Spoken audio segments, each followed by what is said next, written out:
Okay, continuing with Chapter 5, Section 1, Part 2. As we ended Part 1, we talked about the Etruscans' 100-year rule over Rome, and because of that, the Romans distrusted the monarchy. So they wanted to have a government that was completely different.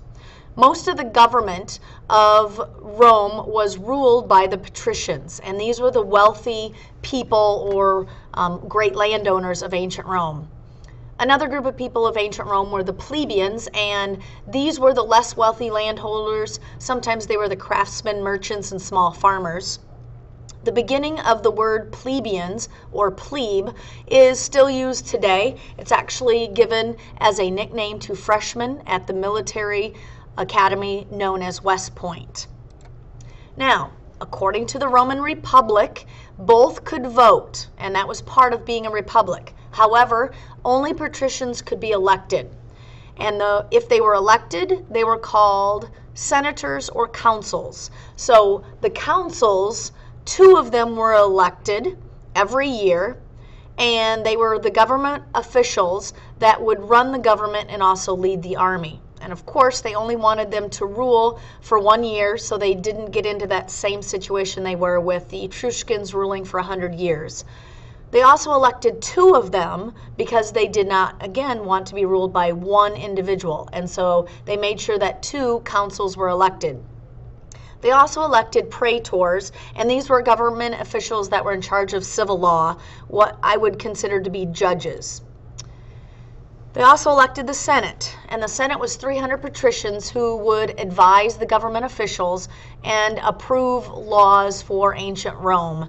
And this picture here is of a consul addressing the rest of the Senate in Rome.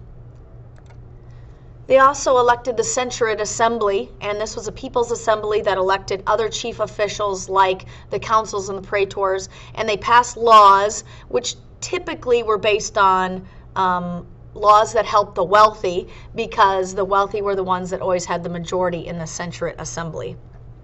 All right, back to our chart. The government of ancient Greece, if you remember back just a few weeks ago, we talked about Greece having a direct democracy and, of course, creating democracy. And Rome, as you can see, has a republic, and that will change in later sections, but for now it's called a republic. The people that made the laws in ancient Greece were the people that were in the assembly, and the people that made the laws in ancient Rome were the Senate. All right, because there was a huge difference between the patricians and the plebeians, for example, they couldn't marry one another. The plebeians had to serve in the army, but they were not considered to be equal in the army because the generals would be the patricians and the regular soldiers would just be the plebeians. This caused a lot of conflict. And so in 471, they created the Council of the Plebes. And this was a way for plebeians to be elected to the government as well. And if they were elected, they were called tribunes. And so these plebeians that were elected as government officials had power to create laws and make sure laws protected the plebeians. And of course, that meant that basically there were 2 governments. The councils would then make sure that the wealthy was taken care of because they were a patrician class. And the Council of the Plebes made sure the plebeians and the tribunes would make sure the plebeians would, their rights and things would be looked after. Now that changed later in the 4th century BC, and tribunes were also elected to become consuls as well.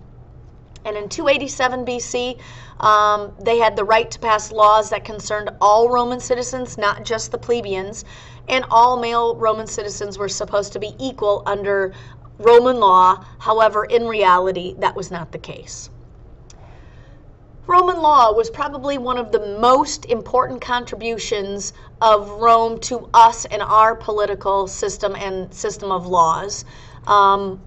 And the way it all started was in 450 BC, their first code of laws, which was based on a very simple farming society that Rome was at the time, was called the 12 Tables. They also had the law of nations, and the law of nations meant that the laws were associated with either natural law or universal law, and was using reasoning, which was a Greek idea, and applied to all people, Romans and non-Romans, or citizens or non-citizens. If you were controlled by Rome, that's what you had to do. They also contributed the idea of innocent until proven guilty, and this is crucial in our judicial system. Also, the accused were allowed to defend himself in front of a judge, and then the judge was to look at all the evidence before making a ruling. And of course, that is what our judicial system is like as well. And another thing about laws is the idea of the veto power. The word veto in Latin means I forbid. And so that just means that you would reject some law or proposal that was being proposed to actually become a law. And so, of course, this is a major contribution of our government. For example, the veto power of the president. The law took place in the Forum, and most Roman cities had a forum, but the Roman Forum is probably the most well known, and this was a central location where the senators met to discuss and advise the councils, and this is what it looked like in its entirety in ancient Rome, and this is what it looks like, or what remains of it today in Rome. All right. Rome started conquering other parts of the Mediterranean world, and Carthage, which was a city located on the Mediterranean in northern Africa, which was settled by the Phoenicians, had a huge trading empire and controlled areas that were very close to Rome in the Italian peninsula. For example, Sicily, Sardinia, Corsica, parts of Spain, and then northern Africa. And because this was so close to Rome, the Romans were fearful that the Carthaginians would then, of course, attack them and take over. So they started the Punic Wars, and the Punic Wars are 3 wars that Rome fought Carthage and trying to maintain more land as well. In 264 BC, the First Punic War occurred, and the reason why it was called Punic War is because the Latin word for the Phoenicians who settled Carthage was Punicus.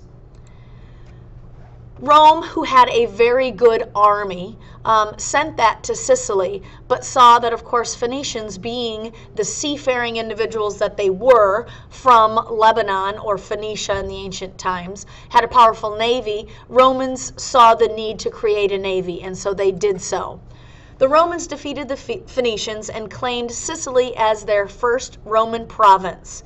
And a province is basically a territory outside of the mainland that you control. So as far as this, it would be outside of the Italian peninsula.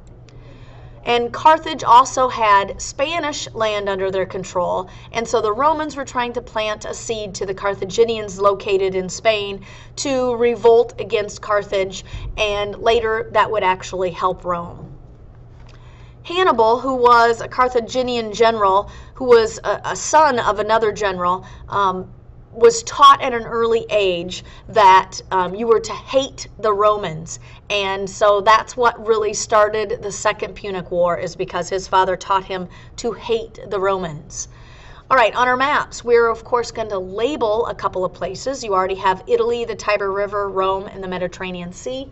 I now want you to locate Carthage, which is that city in northern Africa settled by the Phoenicians, and of course Sicily, which was the first Roman province outside of the Italian peninsula. All right, so the Second Punic War, as I mentioned, Hannibal despised the Romans because it was something that was taught by his father. You can actually read a little bit more about Hannibal on the top of page 154 in your books. But Hannibal, for the Second Punic War, entered through Spain, moved across Europe, and crossed the Alps mountains. Now, when he started, he had an army of 46,000 soldiers. He had a large number of horses, and of course, being from Africa, he had 37 battle elephants. This, of course, was not so good because as they crossed the Alps, they weren't used to it. These were people that lived in the Mediterranean world, so they weren't accustomed to the climate or the land or geography of the Alps, and it caused the death of many animals and men. However, it didn't stop Carthage. So in 216 BC, Romans met Hannibal head-on at the Battle of Cana. The Romans lost about 40,000 men, but did not surrender. However, this was the worst loss that Rome had ever seen and was probably one of the worst losses ever. How did Hannibal do this? Well, first of all, they were fighting head-on, and so Carthage and Hannibal decided that, you know what, we're going to look like we're going to retreat. So the Romans, of course, followed, looked like they were going to push them completely out of Italy. As they did that, of course, as they came in, all that did was allow for Carthage to basically surround them, and that's how they were defeated. All right, although Hannibal attacked the Romans and they had the worst defeat ever, he lacked the strength to capture Rome. And so the Romans started to reconquer Italian cities, and by 206 BC pushed the Carthaginians out of Spain. Romans then decided to attack Hannibal in the city of Carthage, and that was called the Battle of Zama. And this is where the Romans crushed Hannibal's forces, and Spain became another Roman province.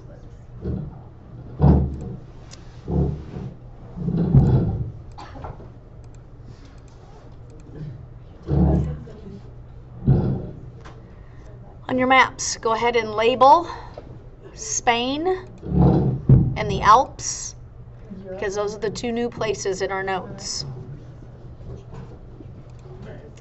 All right, more conquests. 50 years later, the Romans fought the last battle with Carthage, called the Third Punic War. In 146 BC, Carthage was basically destroyed by the Romans. It was 10 days of burning, demolishing, sold people into slavery, and they poisoned the soil by pouring salt into it so nothing could grow there. And at this point, Carthage became another Roman province called Africa. And so Africa is a place you need to know, but it's also a contribution because today the entire continent is called Africa. Romans also fought Macedonia during this time, and in 148 defeated them, and Macedonia became a Roman province, and then a few years later Greece became a Roman province as well. The first Asian province occurred in 129 BC, and that was Pergamum in Asia Minor. And at this point, Romans controlled the entire Mediterranean world. All right, so knowing that Rome is acquiring provinces, we're going to compare political units. So in Greece, they had city-states, or it was called polis. And in Rome, of course, they have provinces. On our map, we're going to write down what Spain has, or what Rome has acquired. So they acquired Macedonia. 2 years later, they acquired Greece, and then they acquired their first Asian province of Pergamum. All right, let's quickly review. The people who expanded from Etruria. C, the Etruscans. A form of government without a king or a queen is E, republic. Great landowners, or the ruling class, are the upper class, are the patricians. A group of craftsmen, merchants, small farmers, are plebeians, A, and the Carthaginian general was B, Hannibal. Rome's first code of laws was called the 12 Tables, and it was a basic farming society, and that's kind of how the rules were established. The Roman Senate was a select group of A, patricians. 2 councils did all of the following except B, judge cases involving non-citizens. Romans excelled at all of the following except C, pure democracy, that was the Greeks, and Rome defeated then destroyed Carthage in D, the Punic Wars. All right, so now turn to page 9 and 10 in your packets. On page 10, you can see that there are 2 people listed, Cincinnatus and Hannibal. And I put them in this specific order because it is the order that they are either in your notes or in the textbook. Same thing for the vocabulary. There are 18 vocabulary words, and they are in a specific order, and they are already listed on page 10. And the contributions, you have 9 different contributions from our notes. Now what you are to do is on page 9, I want you to explain what the people did. Okay, in box 1 under people, tell me who Cincinnatus was and what he did. Box 2, tell me what Hannibal did. And then do the same thing for vocabulary and contributions.